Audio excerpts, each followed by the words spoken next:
नाशिकच्या नांदगाव पंचायत समिती कार्यालयामध्ये गटविकास अधिकाऱ्यांसह बहुतांश कर्मचारी सत्तेत गैरहजर राहत असल्याची गंभीर बाब शिवसेनेचे प्रकाश मारोटकर यांना अचानक भेटीदरम्यान उघडकीस आली। गैरहजर कर्मचाऱ्यांवरती तात्काळ कारवाई करावी अन्यथा ठिय्या आंदोलन केलं जाईल असा पवित्रा घेतल्यानंतर प्रशासनाकडून गैरहजर कर्मचाऱ्यांना लगेचच कारणे दाखवा नोटीस बजावण्यात आल्या।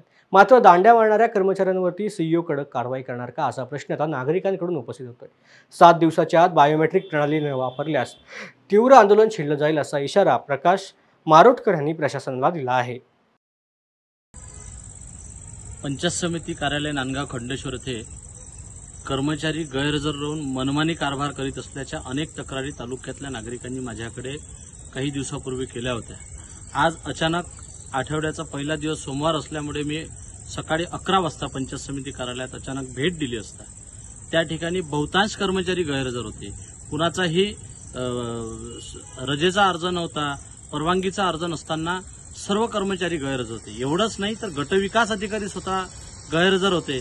गटविकास अधिकारी जर स्वतः गैरहजर राहत असेल तर इतर कर्मचारी कसे काय हजर राहणं शक्य आहे। म्हणजे सांगायचं तात्पर्य एवढंच, राजा गैरहजर असला तर प्रजा कशी काय जागावर येणार।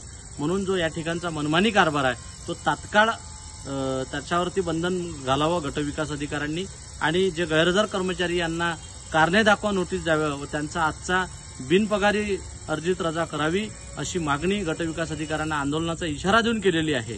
तसेच 7 दिवसाच्या आत बायोमेट्रिक प्रणाली या पंचायत समिती कार्यालयात लावावी अशी मागणी केली आहे। शासनाचा आदेश आहे की सर्व शासकीय कार्यालयामध्ये बायोमेट्रिक प्रणाली असणे अत्यंत गरजेचं आहे, ते लावण्यात यावी।